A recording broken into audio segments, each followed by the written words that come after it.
ఎక్కడ లోవర్ మానేరులో నీళ్లు లేవు. ఇప్పుడు నేను సిరిసిల్లకి వెళ్ళి ఇక్కడికి వచ్చేటప్పుడు చూస్తే మిడ్ మానేరులో నీళ్లు లేవు.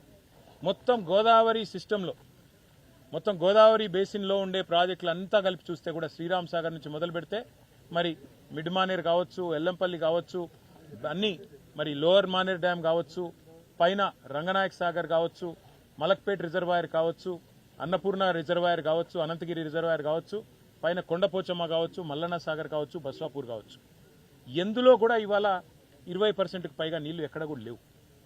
వాస్తవం ఏంటి అంటే రోజుకు 9 టీఎంసీల నీళ్ళేమో కిందికి పోతున్నాయి. ఇవాళ ఎల్ఎండి ఏమో నోరెళ్లు పెట్టి చూస్తున్నది. కరీంనగర్ పట్టణంలో ప్రజలకి తాగునీరు దిక్కు లేదు. ఈ ఎల్ఎండి మీద ఆధారపడ్డ 8 కాన్స్టిట్యున్సీలకు కూడా మానకొండూరు కావచ్చు, హుస్నాబాద్ కావచ్చు, చొప్పదండి కావచ్చు, హుజూరాబాద్ కావచ్చు, మరి అన్ని నియోజకవర్గాలకు కూడా రేపు తాగునీటి సమస్య కూడా తొందరలోనే రాబోతా ఉన్నది. ముఖ్యమంత్రి రేవంత్ రెడ్డికి మేము చెప్పేది ఒకటే, అయ్యా రేవంత్ రెడ్డి గారు, మీరు రాజకీయంగా కక్ష నిన్న మొన్న అన్నావు కదా జైల్లో పెడతా, మేము ఒకరం మాట్లాడతలేదు, బీఆర్ఎస్ పార్టీ మాత్రమే మాట్లాడతలేదు. ఇవాళ రిటైర్డ్ ఇంజనీర్లు పెద్దలు దశాబ్దాల పాటు మరి ఈ రాష్ట్రానికి సేవలు అందించి ఇరిగేషన్ రంగంలో విశేషమైన అనుభవం పరిజ్ఞానం కలిగిన వాళ్ళు చెప్తా ఉన్నారు, మీరు బ్రహ్మాండంగా నడిపించవచ్చు అని చెప్తున్నారు. మీరు అడగొచ్చు ఎట్లా నడిపించవచ్చు అని. సింపుల్గా మేడిగడ్డ బ్యారేజ్ గేట్లతో సంబంధం లేకుండా, మేడిగడ్డ బ్యారేజ్తోని సంబంధమే లేకుండా పైన 18 కిలోమీటర్ల పైన ఉన్న కన్నెపల్లి పంప్ హౌస్ ఏదైతుందో అక్కడ గోదావరి ఇవాళ 1,00,000 క్యూసెక్కులు పోతున్నది.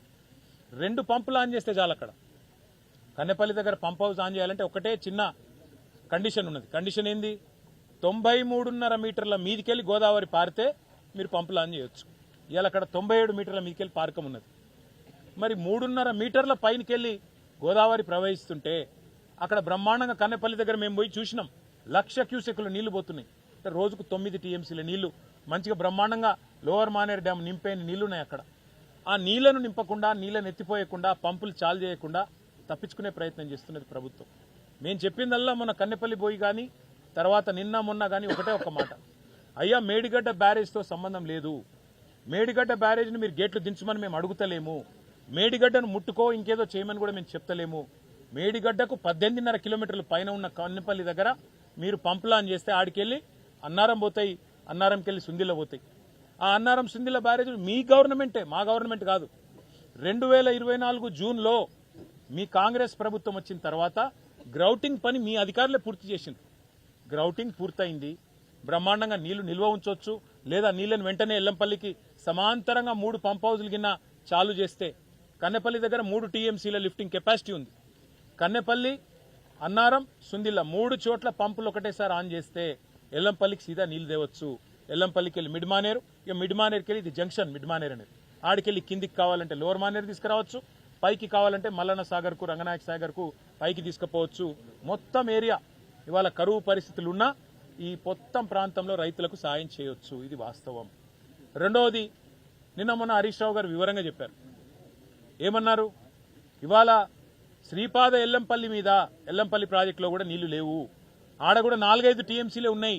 మీరు అక్కడికన్నా నీళ్లు లిఫ్ట్ చేయకపోతే ఇంకొక పెద్ద ప్రమాదం ఉంది. సాగునీరు పోనీ మీకు సాగునీరు అంటే పట్టి లేదు, రైతులంటే ప్రేమ లేదు. మళ్ళీ రైతులు పంటలు పండిస్తే యూరియా ఇయ్యాలి, నీళ్ళు ఇస్తే యూరియా ఇయ్యాలి, మళ్ళీ పంట పండితే పంట కొనాలి, పంట కొంటే మద్దతు ధర ఇవ్వాలి, మద్దతు ధర ఇస్తే మళ్ళీ తర్వాత బోనస్ ఇవ్వాలి. ఈ బాధ అంతా ఎందుకు ఎగ్గొడదామని నువ్వు అనుకుంటున్నావేమో, రైతులు ఆల్రెడీ అర్థమైంది. పోనీ ఎల్లంపల్లికి కనీసం నీళ్లు కనుక నువ్వు తేకపోతే రేపు జరిగేది ఏంటంటే హైదరాబాద్ మహానగరం కూడా ఎండిపోతుంది. హైదరాబాద్ నగరం యొక్క తాగునీటి అవసరాలు కూడా ఎల్లంపల్లి ప్రాజెక్టు మీద ఆధారపడి ఉన్నాయి. ఆ ఎల్లంపల్లి ప్రాజెక్టుకు మీరు కనుక నీళ్లు పంపు చేయకపోతే అన్నారం నుంచి, కన్నెపల్లి నుంచి డెఫినెట్గా హైదరాబాద్లో కూడా సివియర్ డ్రింకింగ్ వాటర్ క్రైసిస్ రాబోతా ఉన్నది. ట్యాంకర్లు ఇప్పటికే 15,000 ట్యాంకర్లు బుక్ అవుతున్నాయి హైదరాబాద్లో. మరి ఇంకా పెరిగే ప్రమాదం ఉంది, ఇంకా తాగునీటికి అల్లాడిపోయే ప్రమాదం ఉంది.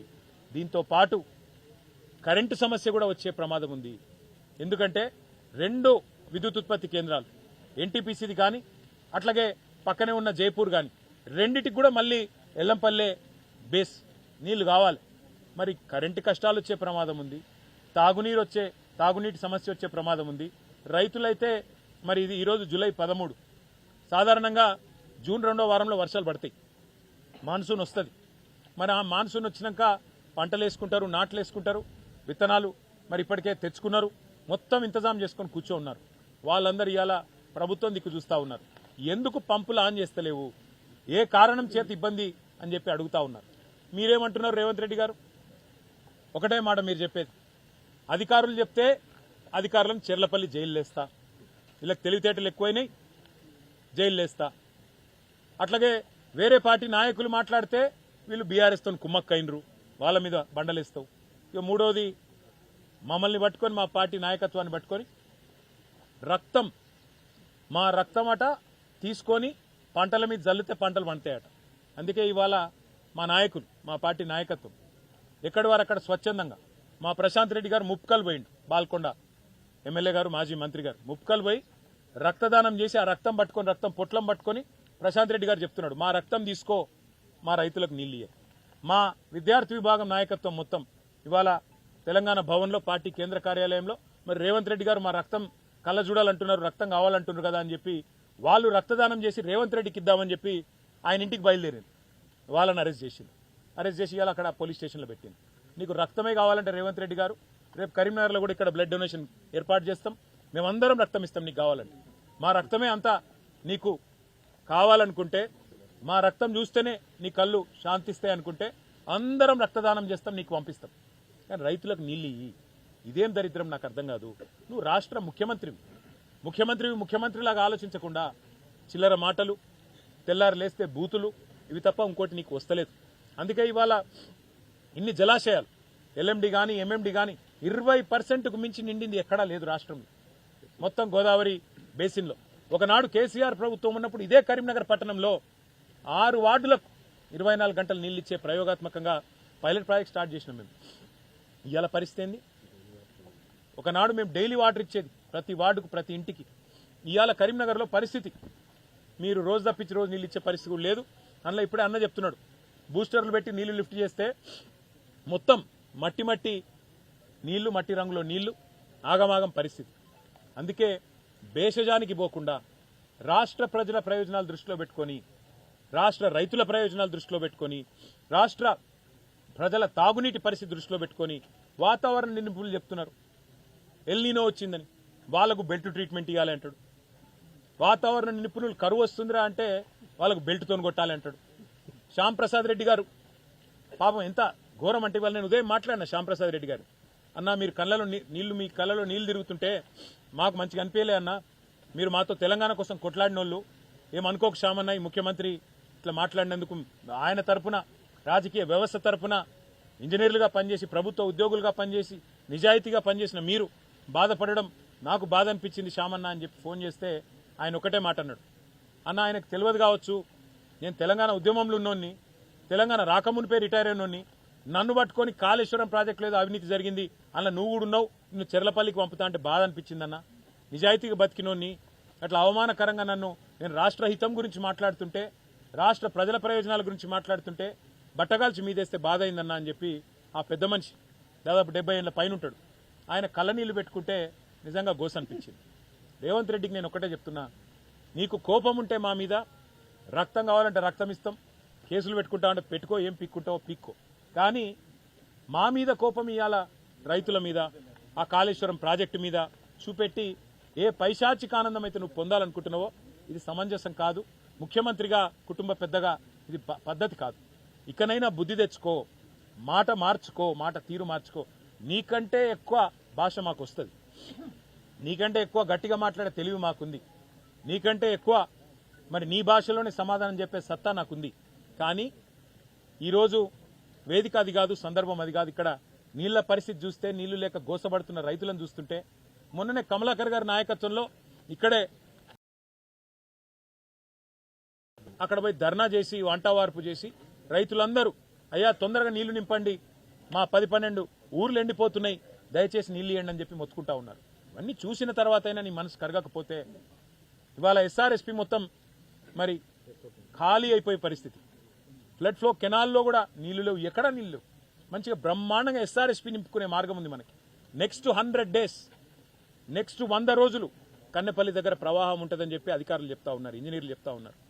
చరిత్ర చూస్తే ఇప్పుడు జూలై నుంచి అక్టోబర్ దాకా 100 రోజులు బ్రహ్మాండంగా అక్కడ వరద ఉంది. 100 రోజులు మీరు కావాలంటే రోజుకు 3 టీఎంసీలు ఎత్తొచ్చు, లేదా మీకు ఇష్టం లేకపోతే 2 టీఎంసీలు ఎత్తొచ్చు, కావాలంటే 200 టీఎంసీలు లేదా 300 టీఎంసీలు.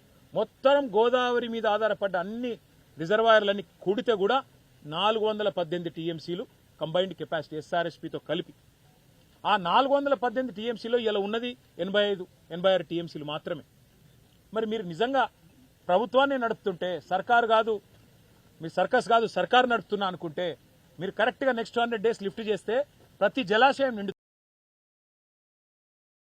రైతు పంట పండుతుంది, రాష్ట్రం సుభిక్షంగా ఉంటుంది, రాష్ట్రంలో మరి ఇబ్బందికర పరిస్థితి ఉండదు. ఇది వాస్తవం. నీకెంతసేపు కాళేశ్వరం కూలేశ్వరం అయిపోయింది అని ప్రాసలు, పంచి డైలాగులు, పిచ్చి పిచ్చి మాటలు, ఇవాళ అన్ని నిక్షేపంగా ఉన్నాయి. ఒక నీ బుర్ర తప్ప అన్ని నిక్షేపంగా ఉన్నాయి. కాళేశ్వరం సిస్టంలో రిజర్వాయర్లు మంచిగానే ఉన్నాయి, కాళేశ్వరం సిస్టంలో బరాజులు మంచిగానే ఉన్నాయి, పంప్ హౌజులు మంచిగానే ఉన్నాయి, కెనాల్లు మంచిగానే ఉన్నాయి, మొత్తం మోటార్లు మంచిగానే ఉన్నాయి, సబ్ స్టేషన్లు మంచిగానే ఉన్నాయి, అన్ని చక్కగానే ఉన్నాయి. ఒక నీకు బుర్రనే చక్కగా పనిచేస్తలేదు. అనవసరంగా బేసిజానికి పోయి పంపులు చాలు చేస్తే ఇన్ని రోజులు అన్ని మంచిగానే ఉన్నా వీడు అబద్దాలు చెప్పిండని ప్రజలు గుర్తుపడతారని చెప్పి నీ భయం. అది కూడా నీకు చెప్తున్నాం మేము. నువ్వు ఒకవేళ పంపులు చాలు చేసి రైతులకు నీళ్ళు ఇస్తే నీ దొంగతనం, నీ అబద్దం కూడా మేము మాట్లాడము ఈ కాడి నుంచి. నువ్వు ఇన్ని రోజులు చెప్పిన బక్వాస్ మాటలు కూడా మేము కూడా మర్చిపోతాం, నువ్వు కూడా మర్చిపో. కానీ పంపులు చాలు చేయి. చాలు చేసి ఈ కరీంనగర్ కానీ, నిజామాబాద్ కానీ, నల్లగొండ కానీ, వరంగల్ కానీ, ఉమ్మడి జిల్లాలు, వాటి మీద ఆధారపడ్డ లక్షలాది ఎకరాల పంట, లక్షలాది గొంతులు ఎండిపోయే పరిస్థితి, కరెంటు ఉత్పత్తికి ప్రమాదం వచ్చే పరిస్థితి, వీటిని ప్రభుత్వాధినేతగా, రాష్ట్ర ముఖ్యమంత్రిగా నివారణ చేయగలిగేది. ఎందుకంటే మీరు ఒక్క ఇషారా ఇవాళ కేసీఆర్ గారు మాకు ఇస్తే మేము పంపులు చాలు చేయడానికి మేము రెడీగా ఉన్నాం. కానీ కేసీఆర్ గారు పెద్ద మనిషి, వారు మాకు చెప్పింది ఒకటే, సంయమనం పాటించండి, ప్రభుత్వం ఏం చేస్తుందో చూద్దాం అని చెప్పి కేసీఆర్ గారు మమ్మల్ని సంయమనం పాటించమని చెప్తున్నారు. నిజంగానే మరి వాళ్ళ రైతులు కనుక అనుకుంటే, రైతులు కనుక మరలబడితే రేవంత్ రెడ్డి నువ్వు ఆదర్శంగా తీసుకునే హిట్లర్. నేను అడిగిన ఒక పెద్ద మనిషిని, ఈ రక్తంలో లేదని అడిగిన నేను, ఈ రక్తం జల్లుమంటాడు ఏంది, ఈయనకేమైనా పిచ్చా అంటే ఒక పెద్ద మనిషి చెప్పిండు, సార్ ఇదివరకు హిట్లర్ అంటాడు ఒకడు ఉండే, వాడు కూడా గిట్లే చేసిండు, ఆయనకు ఆదర్శం అంటాడు హిట్లరు, కాబట్టి ఆ లక్షణాలు అన్నీ వచ్చినట్టున్నాయి ఈయనకు, హిట్లర్ లక్షణాలు కొన్ని, తుగులక్ లక్షణాలు కొన్ని, అందుకే అందులోకెళ్ళే ఇలాంటి అడ్డమైన మాటలు మాట్లాడుతుండు అని. నిజంగా రక్తమే కావాలంటే రక్తం కూడా ఇస్తాం, తీసుకో, కానీ రైతులకు నీళ్ళు ఇవ్వమని చెప్పి మళ్ళొకసారి చెబుతూ, మరి మా మీడియా మిత్రులతో కూడా ప్రార్థన, దయచేసి ఇన్ని జలాశయాలు ఉన్నాయి, దయచేసి మీరు కూడా మీ కెమెరా మిత్రులకు చెప్పి అక్కడ కన్నెపల్లి దగ్గర వృధాగా పోతున్న నీళ్లు మా మాట మీ మాట కాదు, మీరు కావాలంటే ఆ కెమెరా ద్వారా ప్రజలకు చూపెట్టాలని చెప్పి కూడా కోరుతూ, మళ్ళొకసారి మిత్రులందరూ కూడా షార్ట్ నోటీస్లో వచ్చినందుకు ధన్యవాదాలు. Thank you.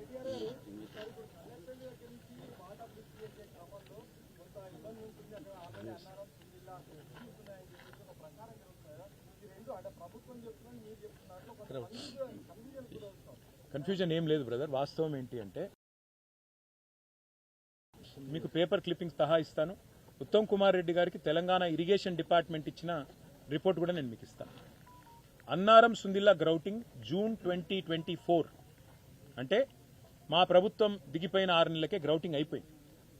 గ్రౌటింగ్ అయిపోయిన తర్వాత ఇవాళ అక్కడ పరిమిత స్థాయిలో నీళ్లు నింపవచ్చని నేను చెప్పట్లేదు. నిన్న మొన్న తెలంగాణ రిటైర్డ్ ఇంజనీర్స్ రాసిన లేఖలో వాళ్ళు చెప్పారు, ఫుల్ కెపాసిటీ కాకపోయినా పరిమిత స్థాయిలో నీళ్లు నింపి లిఫ్ట్ చేసుకోవచ్చు. 3 పంపులు కనుక సైమల్టేనియస్ సమయంతో కన్నెపల్లి దగ్గర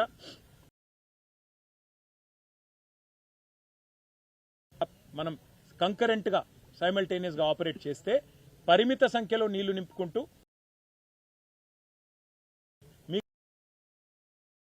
మీటర్లతో ప్రాబ్లం ఉండొచ్చు. కానీ అన్నారంలో గ్రౌటింగ్ అయిపోయింది, సుందిల్ల గ్రౌటింగ్ అయిపోయింది, అక్కడ సమస్య లేదు.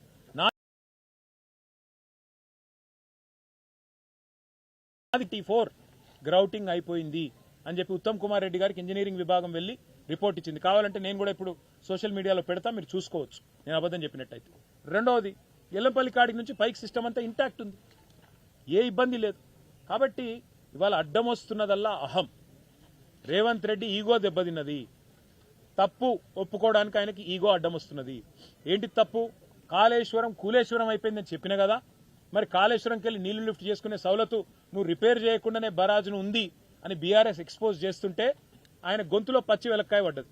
చెప్పస్తలేదు, మింగస్తలేదు, కక్కస్తలేదు, ఏం చెప్పాలనో చెప్పస్తలేదు. మొన్నేమన్నాడు, మేము మొదలు మాట్లాడితే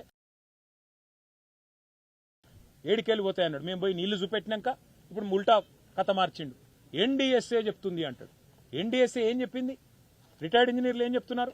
అన్నారం సుందిల ద్వారా పరిమితంగా నీళ్లు తీసుకొని పోవచ్చు, పరిమితంగా నీళ్లు నిల్వ ఉంచి లిఫ్ట్ చేయొచ్చు అని చెప్తా ఉన్నారు. నేను ఇంకొక మాట కూడా అంటా ఉన్నా. ఇవాళ కేంద్ర మంత్రి ఇక్కడ ఉన్నారు, బండి సంజయ్ గారు. నేను వారిని కూడా అడుగుతా ఉన్నా, ఈ ఎన్డీఎస్ఏ ఏంటిది? ఎన్డీఎస్ఏ అది ఎన్డీఎస్ఏ రిపోర్టా, ఎన్డీఏ రిపోర్టా? అది నాకు తెలియక అడుగుతా ఉన్నా. అరే మీరు మేడిగడ్డ ఏదో కుంగింది అని కాంగ్రెస్ వాళ్ళు అనగానే 2 రోజులనే రిపోర్ట్ ఇచ్చింది ఎన్డీఎస్ఏ. ఏది? అక్టోబర్ 2023లో వితిన్ 48 అవర్స్ రిపోర్ట్ ఇచ్చింది బ్రదర్. అసలు నీళ్ళల్లో కాలు పెట్టలే, 1 మీటర్ పెట్టలే, కిందికి పోయి చూడలే, సాయిల్ టెస్టింగ్ చేయలే.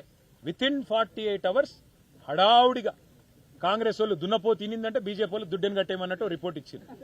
ఇచ్చినాక ఎన్డీఎస్ఏ రిపోర్ట్ ప్రాథమిక నివేదిక ఇచ్చినాక తదుపరి నివేదిక ఏమిస్తారు? ఆటోమేటిక్గా మొదటి ఇచ్చిన నివేదికను కరాబరేట్ చేసుకుంటూ దాన్ని సమర్థించుకుంటూ అబద్ధానికి మళ్ళీ 100 అబద్ధాలు జోడించి ఇంకో అబద్ధ నివేదిక తయారు చేసి రాష్ట్ర ప్రభుత్వానికి ఇచ్చింది. ఆ రాష్ట్ర ప్రభుత్వం ఇలా ఆ శిఖండి లాంటి నివేదికను అడ్డం పెట్టుకొని, బీజేపీని అడ్డం పెట్టుకొని, బీజేపీ ఇచ్చిన నివేదికను అడ్డం పెట్టుకొని డ్రామా చేస్తున్నది. ఎన్డీఎస్ఏ చెప్పేదాకా మేము చేయమంటున్నది. నేను అడుగుతా ఉన్నా బ్రదర్, ఇదే ఎన్డీఎస్ఏ చైర్మన్, ఇదే ఎన్డీఎస్ఏ చైర్మన్గా ఉన్న వ్యక్తి ఆయన ఆధ్వర్యంలో కడుతున్నారు పోలవరం ప్రాజెక్టు. పోలవరం ప్రాజెక్టు 3 సార్లు కొట్టుకపోయింది. ఇప్పటికీ వీళ్ళు కడుతున్న అందమైన ప్రాజెక్టు అక్కడ మాత్రం ఎన్డీఎస్ఏ పోదు. తెలంగాణలో రేవంత్ రెడ్డి ప్రభుత్వం వచ్చినాక ఎస్ఎల్బీసీ టన్నల్ కుప్పగూలింది, 8 మంది చచ్చిపోయిన వర్కర్లు. అక్కడికి ఎన్డీఎస్ఏ పోదు. సుంకిశాల రిటైనింగ్ వాల్ కూలిపోతుంది, 150 కోట్ల నష్టం వస్తుంది, అక్కడికి ఎన్డీఎస్ఏ పోదు. అట్లాగే పెద్దవాగు ప్రాజెక్టు కొట్టుకపోతుంది, అక్కడికి ఎన్డీఎస్ఏ పోదు. వట్టెం పంప్ హౌస్ మునిగిపోతుంది రేవంత్ రెడ్డి వచ్చినాక, అక్కడికి పోదు. సొరంగం కూలిపోయినా బీజేపీ స్పందించదు. బీహార్లో బ్రిడ్జిలు కూలిపోయినా ఎన్డీఎస్ఏ పోదు. గుజరాత్లో డ్యాములు కొట్టుకపోయినా ఎన్డీఎస్ఏ పోదు. కానీ తెలంగాణలో కేసీఆర్ గారు కట్టిన కాళేశ్వరం ప్రాజెక్టు మీద మాత్రం కాంగ్రెస్ బీజేపీ ఇద్దరు అలైబలై చేసుకొని ఇవాళ ఎన్డీఎస్ఏ అనే ఒక శిఖండి సంస్థ రిపోర్టును అడ్డం పెట్టుకొని ఈ డ్రామాలు ఆడుతూ ఉన్నారు. నేను మళ్ళీ చెప్తున్నా, ఎన్డీఎస్ఏ అంటే వేరు కాదు, అది ఎన్డీఏ రిపోర్టు. కాంగ్రెస్ బీజేపీ కుమ్మక్క ఇచ్చిన రిపోర్టు. 48 గంటల్లో బాదరాగా ఎలక్షన్ ఉంది కదా అని చెప్పి రాజకీయంగా మమ్మల్ని ఇబ్బంది పెట్టడానికి ఇచ్చిన రిపోర్టు మొదటి రిపోర్టు. దాన్ని కరాబరేట్ చేసుకుంటూ దాన్ని మళ్ళీ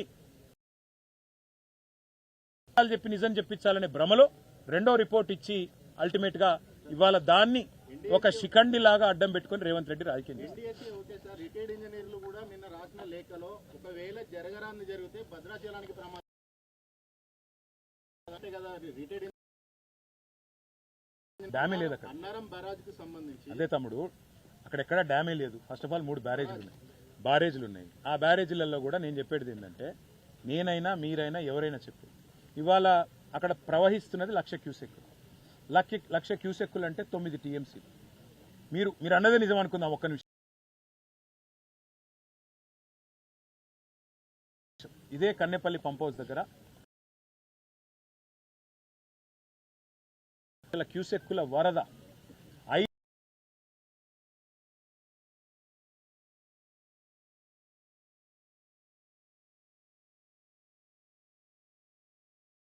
భద్రాచలానికి ఏం కాలే.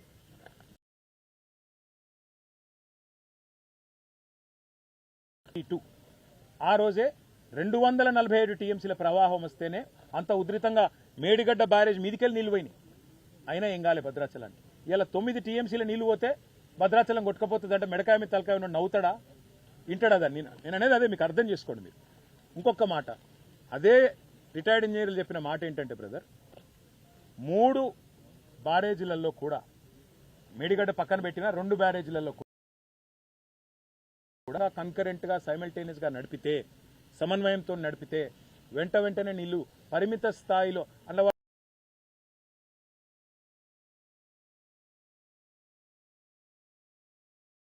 అంత డీటెయిల్ గా చెప్పినాక కూడా నేను వినా చూడా. నాకు రిటైర్డ్ ఇంజనీర్లు చెప్తే వాళ్ళని జైల్లో పెడతా, నాకు ఎల్ నీనో వస్తుందని వాతావరణ శాస్త్రవేత్తలు చెప్తే వాళ్ళకు బెల్ట్ ట్రీట్మెంట్ ఇస్తా, బీఆర్ఎస్ వాళ్ళు చెప్తే వాళ్ళ రక్తం చూస్తా, బీజేపీ ఎంపీ ఈటెల రాజేందర్ చెప్తే ఆయన బీఆర్ఎస్ తో కుమ్మక్కయిందంట. ఎవరు చెప్పినా అయినా నేను పట్టిన కుందేలకు 3 ఎకరాలంటే ఏం చెప్పాలి మరి ఆయనకు?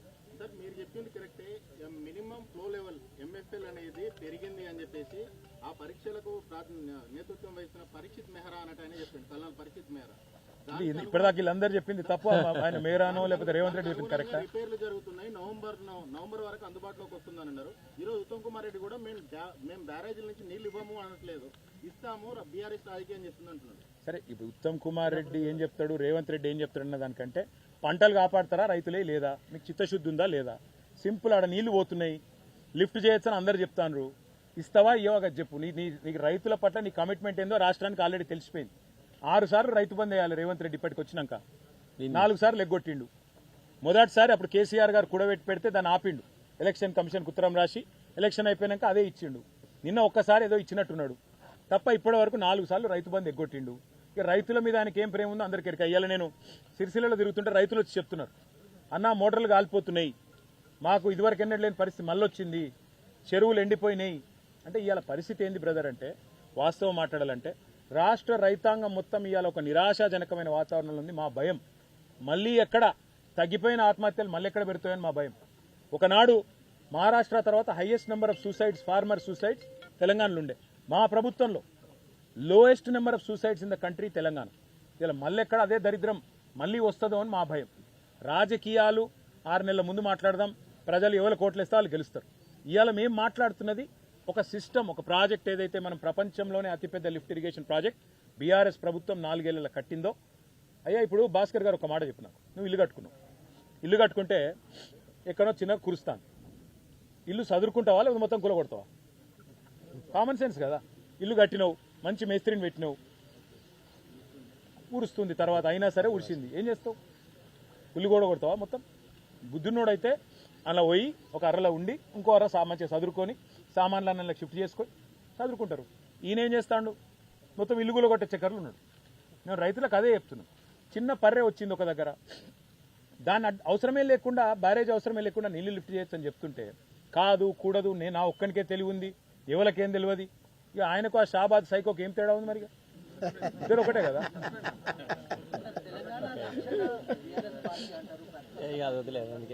ఇక నేనేమంటున్నా అంటే ఆల్టర్నేట్ ఏముంది?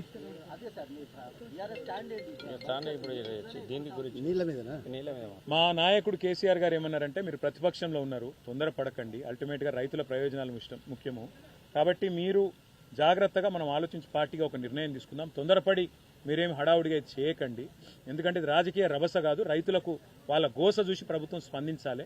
కాబట్టి ప్రభుత్వం మీద ఒత్తిడి పెంచండి, అవసరమైతే ప్రతిరోజు పత్రికల ద్వారా రైతులను జాగృతం చేయండి అని చెప్పారు. ఆ పని వ్యవహారం చేస్తే మా నాయకుడు కేసీఆర్ గారి సమక్షంలో ఒక సీనియర్ నాయకులు అందరం మీటింగ్ పెట్టుకుని వారి నిర్ణయానుసారం ఎట్లా ముందుకు పోవాలో ఆలోచించారు. ఎక్కడికి ఇప్పుడు చెప్తారు? మమ్మల్ని అందరినీ తయారు చేసింది కేసీఆర్ కదా. ఇప్పుడు మేము మాట్లాడుతున్న ప్రతి మాట కేసీఆర్ గారి మాటనే కదా. మేము ఆయన చెప్పండి, ఆయన పర్మిషన్ లేని ఏది పడుతుంది మాట్లాడతామా? మా పార్టీ తరఫున పార్టీ వర్కింగ్ ప్రెసిడెంట్గా, ఈ ప్రాంత ఎమ్మెల్యేగా నేను మాట్లాడుతూ ఉన్నా. ఎస్, కేసీఆర్ గారి ఆదేశంతోనే మాట్లాడుతున్నా. కేసీఆర్ గారు మాట్లాడితే మా అందరికంటే 1000 రెట్లు అద్భుతంగా మాట్లాడతారు. అది కావాలని వాళ్ళు కోరుకుంటారేమో నాకు తెలియదు. కేసీఆర్ గారు వచ్చి మాట్లాడితే మాత్రం ఇలా కాంగ్రెస్ వాళ్ళు కోరుకుంటారు కదా. కేసీఆర్ గారు వచ్చి వీళ్ళ మోసం కింద ప్రజల భాషలో చెప్తే ఉరికిచ్చి కొడతారు, బట్టలు కూడా తీసి కొడతారు. వాళ్ళకే డేంజర్, మాకేం లేదు. అర్థమైంది కదా. Thank you.